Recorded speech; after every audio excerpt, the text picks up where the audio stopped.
I'm Cynthia James, and this network is about changing lives one woman at a time.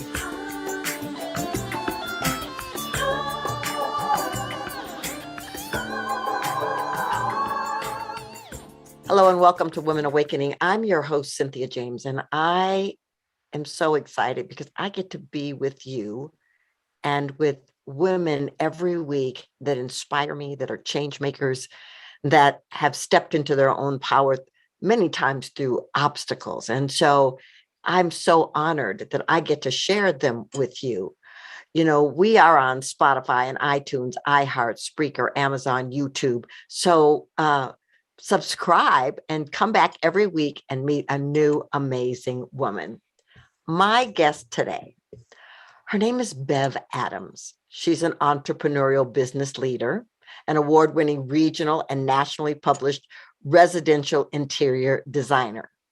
She is a certified master kitchen and bath designer and founder and president of Interior Intuitions Incorporated.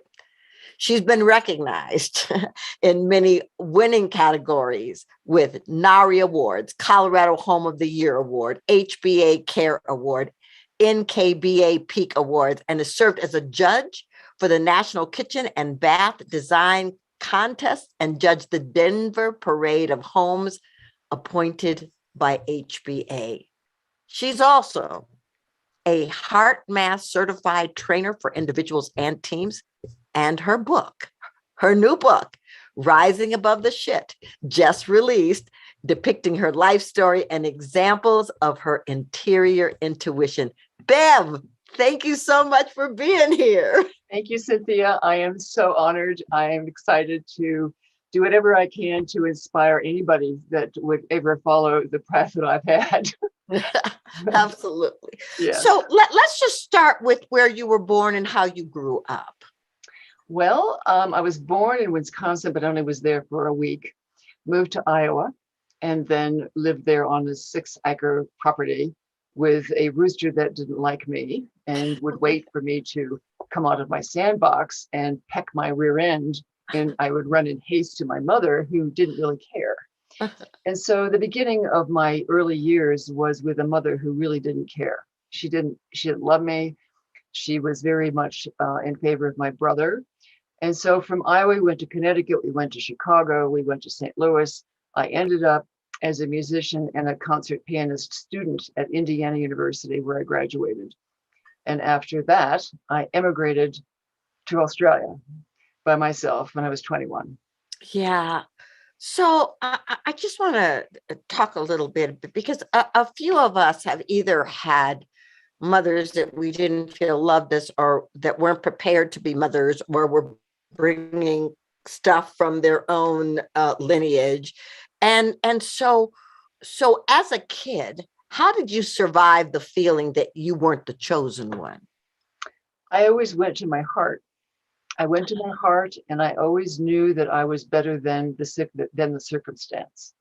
And so I would actually imagine being happier. I would play out little plays in my head of what it would be like to be liked, not by her, by anybody else. And so I just rehearsed a life that I really wanted to have. And I did this at night. I would go to bed and I would just sort of play in my head about what should happen the next day. And remarkably, those things actually showed up and gave me, like, how did that happen? Like, well, okay, I thought it was going to happen, and hey, it did. And so I actually created my reality by living in the future possibilities and not living in the muck of where I felt at the time. And so inspirationally, that's why I took off to Australia. I thought, well, I'll just leave and go down there and start all over again. It's so funny because I did the same thing. And I think and I knew nothing about law of attraction or any of that other stuff, but I was like, the fantasy, the place in my head where I could build the dreams and I could travel and I could act and do all of those things brought a peace to me outside of the insanity. So, it's so wonderful. I think our dreams matter. I mean, I do. You're a living proof of that. So I want to know, so do you go to Australia? And then when you're there, what happens then? when I get to Australia, I worked for Pan American World Airways for a little while. And then I worked for British Airways, which was formerly BOAC, in ticketing and sales. And then we moved back to the States. I met my husband, my first husband, number one, in Melbourne. And we moved back to Detroit. My son was born in Australia. We moved to Detroit, moved back to Australia, and we went to Perth and we bought a bird farm. Birds, like birds, so it wasn't just like the birds were gone. To qualify this, because the birds were illegal to breed. So we bought a farm without birds in the little barn thing, Avery's. We bought a crap hole house that was just awful. And I had this dream, of what it should look like.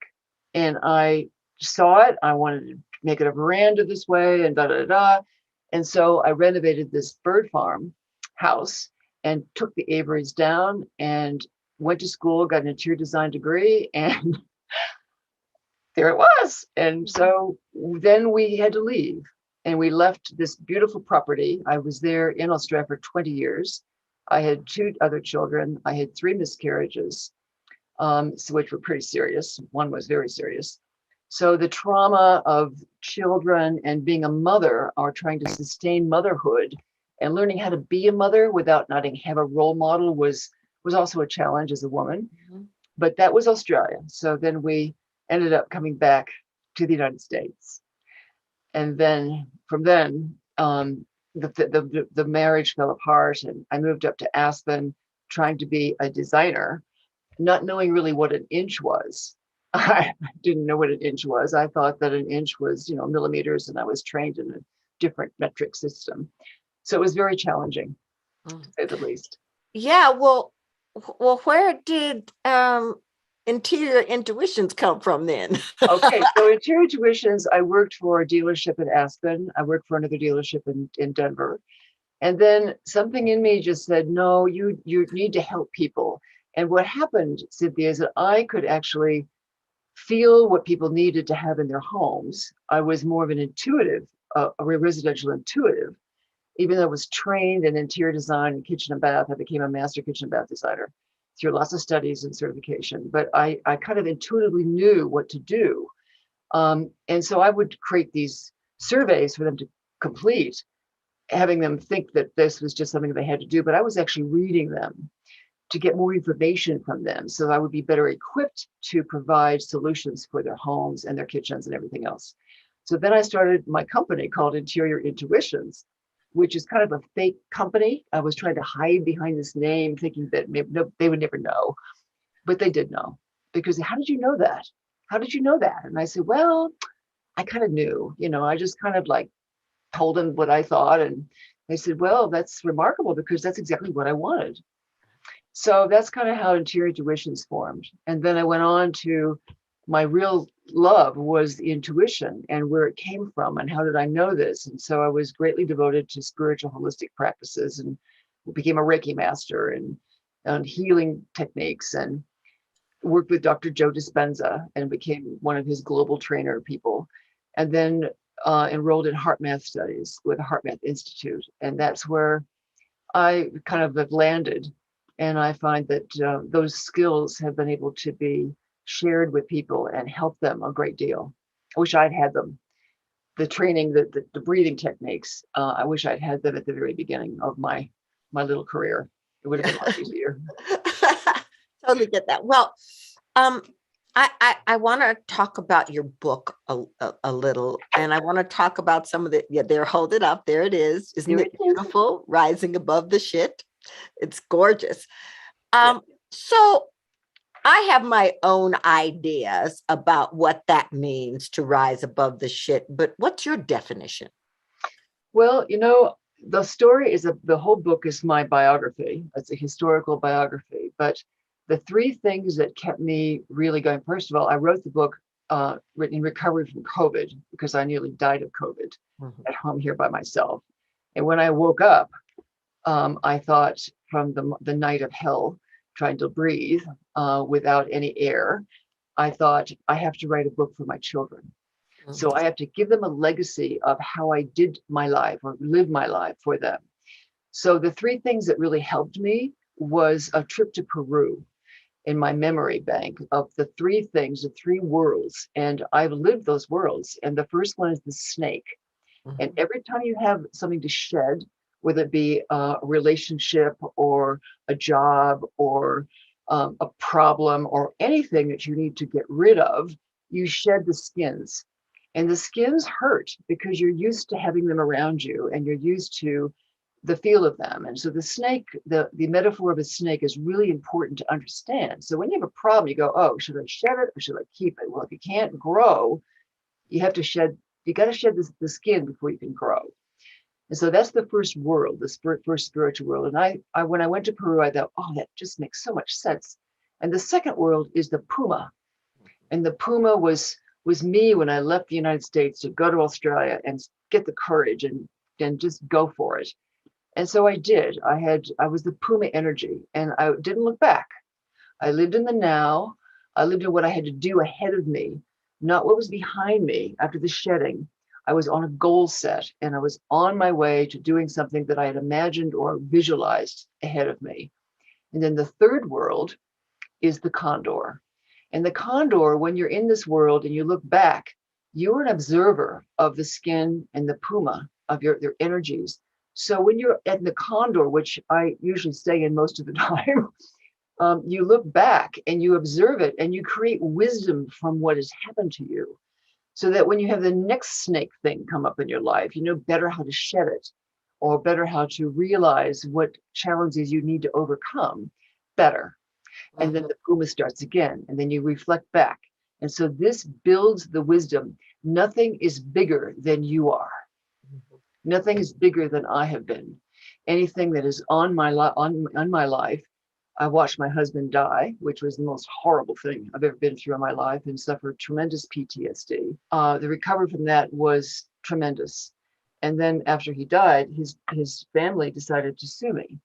And so then I didn't have time to really recover and grieve because they were too busy trying to attack my personal life and my family.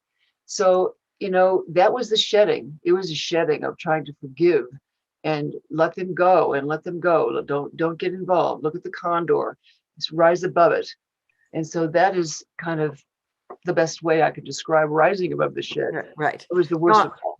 well, I think it's great, and I think the three levels that you talked about, but but I just want to talk for a moment because this show is for women, and and a lot of us have a challenge dealing with the snake. We hold on too long. We stay in relationships too long. We don't want to let go of things that we know don't serve us. And so what's been your greatest lesson around release, around letting go so that you could move forward? I think that I'm bigger than whatever I need to let go of is. And so you just have to finally find the courage to do this. I mean, I think everybody, especially relationships, they're hard.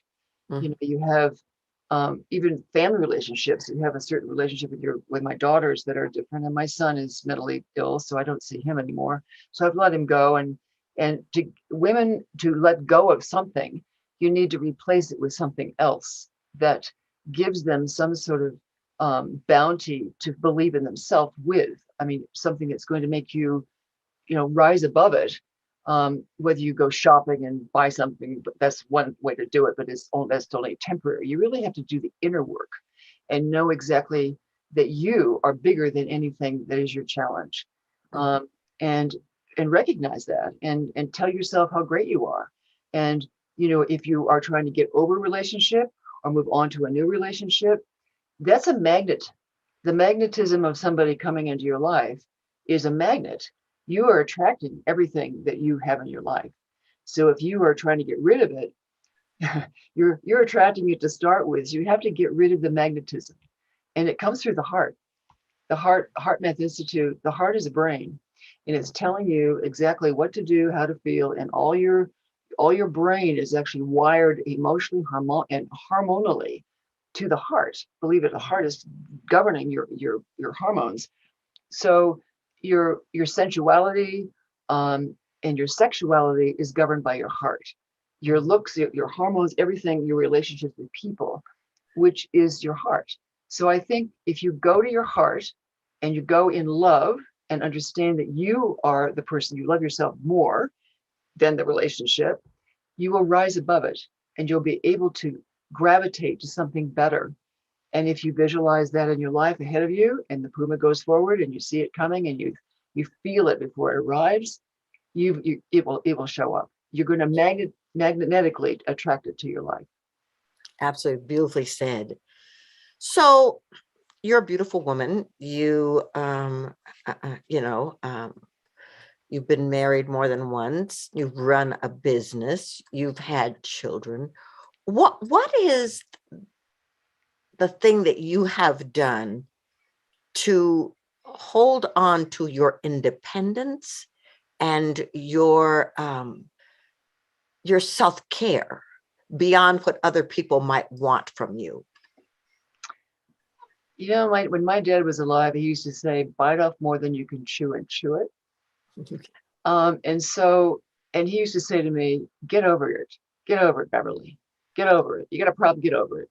It's like, oh, really? I don't want to do that.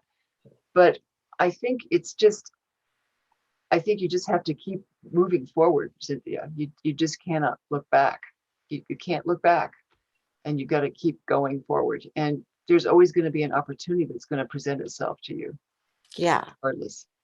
Yeah, well, and I think that that's true. But I mean, I know for myself, I mean, I had to navigate through the waters of life and through the waters of feelings about what is the feminine, how we're supposed to act, and all of those other kinds of things to find myself.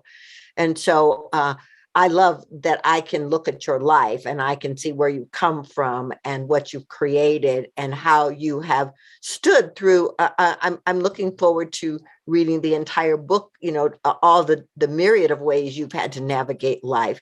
I want to talk about money because I have watched you for many years, you know, be a manifester, you know, of financial freedom. And so what is your belief about money?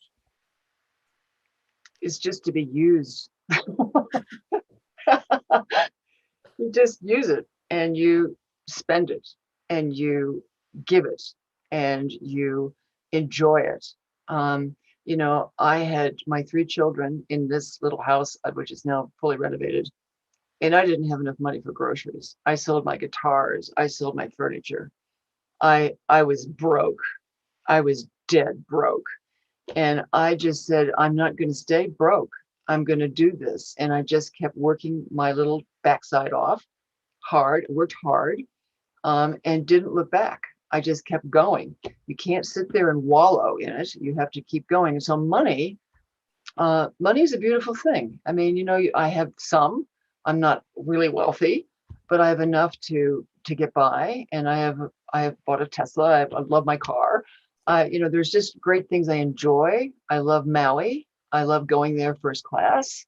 I enjoy what I have. I mean, I'm over 65. I'm over 69. That'll give you an idea. So, you know, I think that it's time I'm in my golden my golden years, and I want to enjoy it. And so money, for people I didn't have any. I started out with nothing basically, and decided to make it, and made a decision, and it worked out that I could do that. Well, and it's beautiful to watch you model it. You know, you model abundance in the way in which you dress, in the way in which you live, in the way in which what your interior design business became. You model it. And so I just wanted to bring that into our conversation because I want the women to know that, you know, we deserve abundance and we get to choose it and we get to live that life. So tell us, how do people find you in your book? You know, how do people get to you? Well, I have 2 websites. The Rising Above the Ship website is live. The email is still getting worked out of how you can contact me. You can also contact me through bev@interiorintuitions.com, which is my other email. And I wanted to add to this to you, Cynthia, that the book has got a lot of humor in it. It's not all that depressing. Mhm. And there are some hysterically funny incidences that I've had with women in this book, with as a mother and as an arrival, a new immigrant to Australia, when the man who was supposed to look after me, looking after just to make sure I was alive, was standing on the roof trying to get in, and I thought I was hallucinating, seeing this naked man out there trying to knock on the door. It was There's some funny things. It's very entertaining. So I hope that the readership or the audience here can get my book and read it, because I'm sure you'll enjoy it. It's people that have read it have just been gut laughing, and then they've cried, and then they've laughed and they've cried, because they can identify with something in my life that they've had, and there's recovery, and it's through humor. Mhm. I think if you keep a sense of humor, through it, you will maintain your sanity. You'll stay sane if you can laugh. If you can laugh at yourself, and I really screwed it up, Mhm. and well, so what? Just get off yourself and go on and do it again. You just have to just start laughing and find some women you can laugh with and commiserate with, and go have a glass of wine and talk about it. And then you feel so much better. And Right. then after you've done that, then you get on with it, and you get busy and go at it. So Go I ahead. encourage everybody to do it. Gotta Absolutely. laugh. That's right. And it's risingabovetheshit.com, correct? Yes. Perfect. Okay. So I ask my guest the same last question. This show is called Women Awakening. What do you think is the one thing, the most important thing about the importance of women awakening? I think that women should become more conscious of their self-worth. Mhm. I think if they know that if they're self-worthy, they can overcome relationships, or the lack of sexuality, or their abuse, or their tragedy or trauma. If you know who you are, and your self-worth, and know who you are, and just know who you are, just talk to yourself and say, this is who I am. This is who I am, this. Then you can overcome anything, and you're awake. You become more awake to discover things that you didn't know you could even accomplish. And so, if you're going to be awake, don't go to sleep. Be awake, Stay and awake. and be aware of yourself, and Mhm. how worthy you are, and the wisdom. There's wisdom. There's nothing bigger. There's nothing bigger that you can't overcome. You can overcome anything. Nothing's bigger than yourself. Yeah. Nothing is bigger than yourself. Mhm. No circumstance, relationship, tragedy, it's not bigger than yourself. It's just a something. It's just a something, and it's going to go away. And there'll be something else you got to overcome. But it's not bigger than you. That's beautiful, ladies. I hope that you wrote that down. If not, rewind and listen again. There's nothing bigger than you. So, Bev, thank you so much for being here. Thank Good you. luck with your book. I'm so excited for you. And I'm very excited. So, ladies, I'm going to say the same thing that I say to you every week. You are astoundingly magnificent. You are a masterpiece in the making. You are incredible. You are unrepeatable. You have come here to do something no one else can do the way that you can do it.